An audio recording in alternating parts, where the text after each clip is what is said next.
Hey, what's up guys? Earned a Worm here with another action figure review. Today I'll be having a look at the SH Figuarts Rocket and Groot.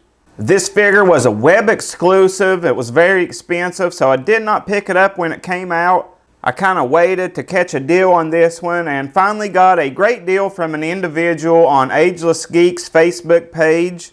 You can see this being a web exclusive. It does come in a brown shipper, so there is no window on the front of the box.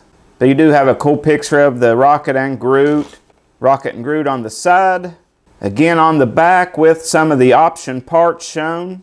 Cool Rocket pose on the other side. And there's the front again, so I'll take a second, get him and all of his accessories out so we can have a closer look at him. Okay, Rocket is out of packaging, and this figure stands a whopping almost 3 inches tall.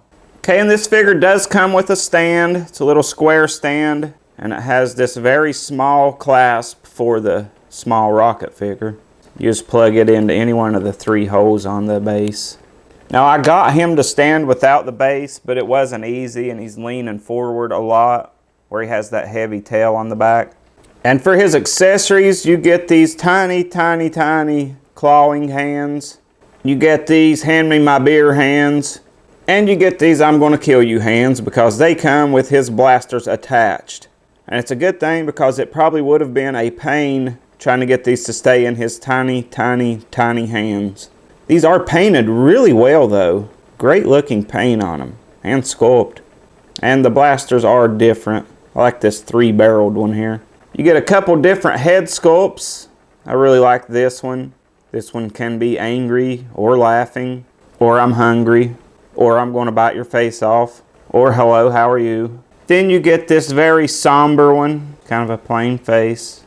Very nice sculpt and paint on these though. And then the head sculpt on him in packaging is the teeth gritting one. Now you get a couple tiny little Groot figures with it as well, and you get these little ice cubes to put him in because I'd say it's going to be hard to get him to stand without them. But you get this one with the little Ravager outfit on. Then you get this one, which I guess would be naked Groot.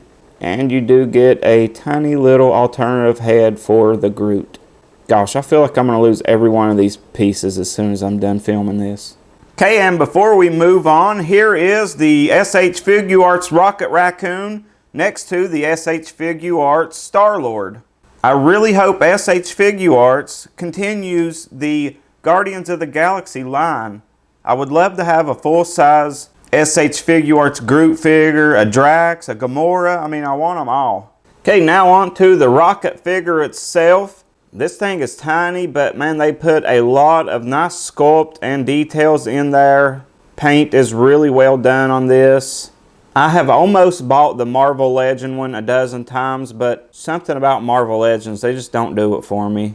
So I held off and waited to get this one. I'm really glad I did. I really, really like it. Like those head sculpts. I think I will put the Screaming head sculpt on him though when I display him. He's got some little fisted hands on him now, but of course I'm going to put the gun holding hands on him. Really like his outfit, and his feet are so tiny you're really going to need that stand to get him to stand up for when you display him. I like that he has this rocket pack on his back. Very cool.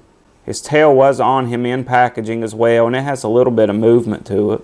And on articulation on this tiny little Groot figure, his head is on a ball joint. It'll look up that much, and that is using the ball joint at the top and lower neck. He will look down really good using both of those ball joints. Shoulder is on a butterfly joint, so it will swing out back in. We'll lower some. We'll go all the way around there. We'll go up and down. You about get any movement you want at the shoulder there. Now these joints are very small, so you're not going to want to stress them. If it feels like it's not moving, I wouldn't force it. Really good bend at the elbow. Hands are pegged in and on a disc, so he can flex his raccoon muscle. He will bend forward at the diaphragm, but going back, the rocket pack kind of gets caught. He has a ball joint at the waist, so he will rock, swivel, and go back and forth there. Legs will kick forward that much. They'll kick back that much, but they kind of hit his raccoon butt. They will also swivel there at the upper thigh. Then you have a really good bend at the knee. Ankle is pegged in and will swivel, and it's on a ball joint, so it will rock a little bit, but you're pretty much going to have to use the stand to get him to stand. And he does have toe articulation. And like I said before, his tail will move a little. Wish they would have threw you in like a little flame to put off of his back for the little jetpack. But now I'm going to swap out some of his accessories and we'll wrap this review up. So there's Rocket Raccoon with his screaming head sculpt on, guns in hand, and a little baby Groot at his feet. I did get the Groot to stand. He is kind of leaning on Rocket's leg, but I really don't like the way the little Groot looks with the ice cube on his feet. And man, if SH Figuarts was ever going to throw in a couple extra wrist pegs with a figure, this was the one to do it. They feel so fragile. I don't know that I will ever swap out hands again on this figure, just in fear of breaking them. But that is my look at the SH Figuarts Rocket and Groot figure. Here's hoping we get the rest of the Guardians of the Galaxy in the future from SH Figuarts. But that is all I have for this video. I hope you guys enjoyed the review, and I will see you guys next time. Have a good one. Bye for now.